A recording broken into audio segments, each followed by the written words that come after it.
Hello everyone, welcome to PH pathway. फिर से हाजिर हुए एक इम्पॉर्टेंट टॉपिक के साथ, हीमेटोपोइसिस। हीमेटोपोइसिस क्या है? अगर आप लोगों ने पहले पीछे ब्लड से रिलेटेड चैप्टर, प्लाज्मा से रिलेटेड चैप्टर, आरबीसी डब्ल्यूबीसी से रिलेटेड चैप्टर नहीं देखे हैं तो प्लेलिस्ट चेक करें। आप पहले चैनल में देख के आए, पीएच पाथवा ब्लड लिखेंगे आ जाएगा, या फिर पीएच पाथवा फिर प्लेलिस्ट चेक करें, तो आप उसे पहले देख लें तो फिर हीमेटोपोइसिस समझ में आएगा। हीमेटोपोइसिस क्या है?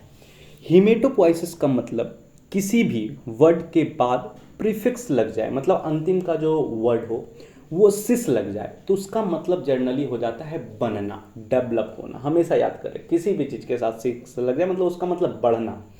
तो यहाँ पर हीमेटोपोइसिस, हीम का मतलब हम सभी जानते हैं ब्लड, और पोइसिस मतलब बनना। तो ब्लड का बनना हीमेटोपोइसिस है।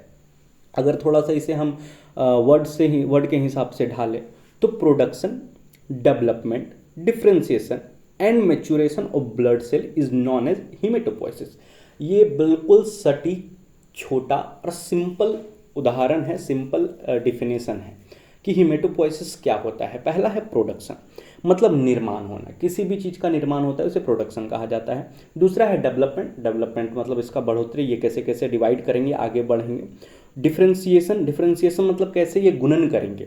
नेक्स्ट है मैच्योरेशन, इसका जो पूरा लाइफ साइकिल होगा, कब ये मैच्योर होंगे, कभी स्टेज 1, स्टेज 2, स्टेज 3, फिर मैच्योरेशन की ओर जाएंगे।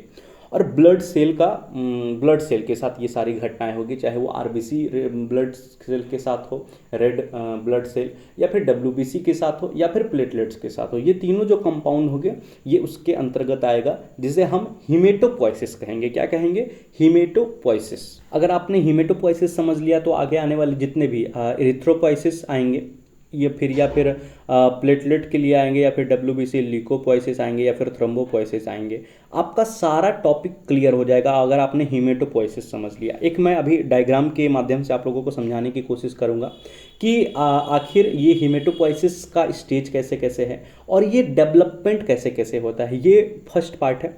इसका सेकेंड, थर्ड और फोर्थ, ये पूरा हीमेटोपोइसिस 4 पार्ट में खत्म होने वाला, हो सकता है 5 भी हो, तो आप उसे पूरा देखें।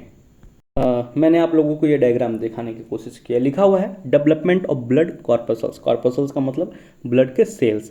तो पहला हम इसे जो बोलते हैं इसे स्टेम सेल कहा जाता है, या फिर आप बहुत जगह प्लूरी प्रोटीन स्टेम सेल के नाम से भी आप इसे देखेंगे, या फिर टोटी पोटेंशियल सेल भी कहीं कहीं शायद लिखा हुआ रहता है, आप इसे ये भी देखेंगे।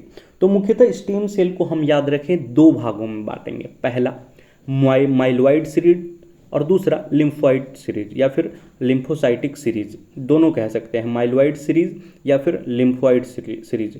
अब माइलॉइड सीरीज की बात करें तो पहला जो इसमें सेल आता है उसे हम कहते हैं प्रोजेनाइटर सेल। प्रोजेनाइटर सेल का क्या मतलब हुआ? जो पहला स्टेप होगा माइलॉइड स्टेप का, वो प्रोजेनाइटर सेल उसे हम कहते हैं।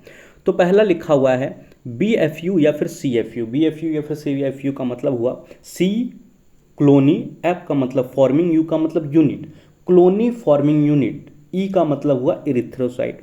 वैसे कॉलोनी जिसके द्वारा इरिथ्रोसाइट का डेवलपमेंट होगा उसे हम शॉर्ट फॉर्म में CFU के नाम से दर्शाते हैं और ई लिख देते हैं, बड़ी ई, जिससे इरिथ्रोसाइट। और ये प्रोनॉर्मोब्लास्ट से स्टार्ट होता है और फिर 4-5 स्टेज होते हैं जो आरबीसी पे जाकर ख़त्म हो जाते हैं। आरबीसी ये मैच्योरेशन फेज। ये मैंने अब यहाँ पर शॉर्ट रखा है। मैं स्पेशल इरिथ्रोपोइसिस जब पढ़ाऊँगा तो उसमें आरबीसी के बारे में पूरा मैं बताने की कोशिश करूँगा कि कैसे कैसे step by step RBC cell बनते हैं। ये हो गया। CFU ई याद रखना है कि CFU ई से इरिथ्रोसाइट का निर्माण होता है, और ये किसके अंतर्गत हो रहा है? माइलॉइड सेल के अंतर्गत हो रहा है और प्रोजेनाइटर सेल्स के अंतर्गत। अब नेक्स्ट है CFU-GM। CFU-GM का मतलब क्लोनी फॉर्मिंग यूनिट। G से हो गया ग्रेन्यूल्स और M से हो गया मोनोसाइट। तो ये याद रखेंगे, CFU-GM मतलब ये दोनों से 2 डिवाइड होंगे आगे चलकर, जो कि माइलोब्लास्ट और मोनोब्लास्ट। माइलोब्लास्ट से क्या न्यूट्रोफिल बन जाएगा और मोनोब्लास्ट से मोनोसाइट बन जाएंगे। अब नेक्स्ट आएगा CFU mega M. Mega M या फिर आपको कहीं कहीं सिर्फ एम, बड़ी एम की तरह दिखेगा तो आप उसे समझ लें Clooney forming unit mega karyocyte. और मेगा कैरियोसाइट से क्या बनता है? तो मेगा कैरियोसाइट से प्लेटलेट बनते हैं। अब आगे हम बात करें CFU CFU Clooney forming unit EOE, EO का मतलब क्या होता है, इस्नोफिल, EO से इस्नोफिल बनेगा। और नेक्स्ट अगर हम बात करें तो बेसोफिलिक माइलोब्लास्ट, जिससे बेसोफिल बन जाता है, ये डायरेक्ट हो जाते हैं। अब ये पूरा सीरीज था, माइलोइड सीरीज था। अब हम बढ़ते हैं लिम्फॉइड सीरीज की ओर। तो लिम्फॉइड मतलब जिससे कि एक ग्रेन्युलोसाइड बनेंगे। तो कौन कौन होंगे, तो पहला होगा टी लिम्फोसाइट और दूसरा होगा B lymphocyte. T lymphocyte, B lymphocyte, जिसे हम स्मॉल और बिग ऐसे भी नाम देते हैं, स्मॉल लिम्फोसाइट और बिग लिम्फोसाइट। तो ये पूरा डेवलपमेंट ऑफ ब्लड कॉर्पसल्स था कि हमारे पूरे ब्लड सेल हैं वो कैसे कैसे मैच्योर होते हैं, वो कैसे कैसे बनते हैं, और उसका मेन जो है वो उसका स्टेम सेल का नाम क्या है।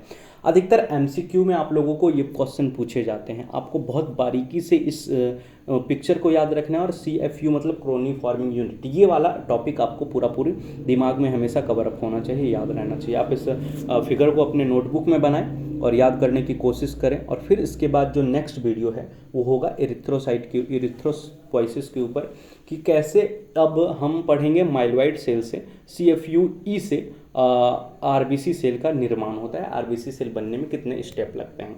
तो ये वो एक इंपॉर्टेंट टॉपिक हो जाएगा आप लोगों के लिए, आप उसे इसके बाद ज़रूर देख लें, ज़रूर समझ लें।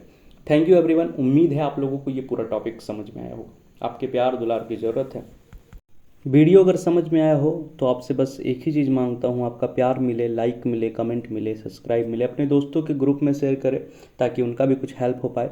ईमेल आईडी दिया हुआ है, आप क्वेश्चन पूछ सकते हैं, नोट्स ले सकते हैं। नंबर दिया हुआ है, किसी पर्सनल हेल्प के लिए, काउंसलिंग के लिए आप कॉल भी कर सकते हैं।